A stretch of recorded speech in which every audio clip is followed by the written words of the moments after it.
always talking about empowering you, aren't they? They're going to empower this one and empower that one.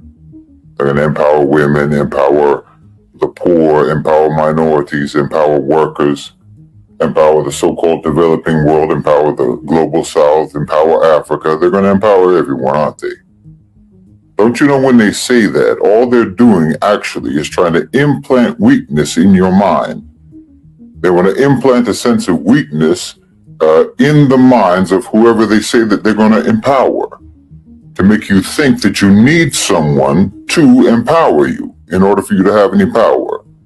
You need them to give you power. That's just a psychological tactic for disempowering you, to make you think that the only way you can have any power is by means of their beneficence.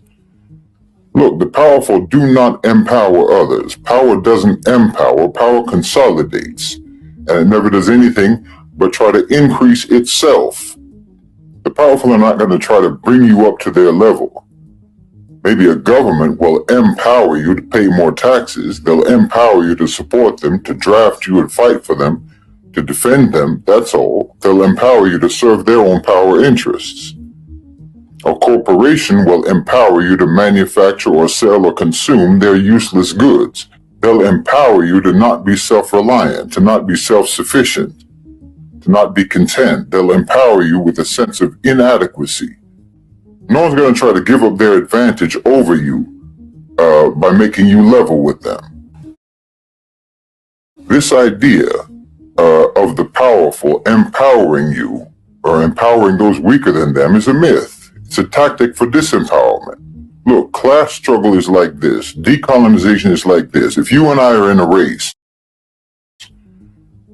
and you have on running shoes and I have on no shoes, are you going to try to even things out between us by giving me one of your shoes? So now we'll both run lopsided? Meanwhile, the other man in the race is on a motorcycle. So now you and I have actually two options. Either we can decide to not run in that race, because when you put someone in a race that they're not equipped to be in, then you're just fooling them into thinking that they're competitors in that race when they're actually nothing but spectators. So either we choose not to run in that motorcycle race, or the two of us together decide to disable that motorcycle. That's solidarity, and that's the power that we have. And no one can give it to us, we make it ourselves. Don't try to make us fake participants in your competition. You just want us to be the appointed losers in your rigged race. No, you don't empower us by putting us on the racetrack, on your racetrack. Empower us to follow your rules, the rules that you designed according to your power.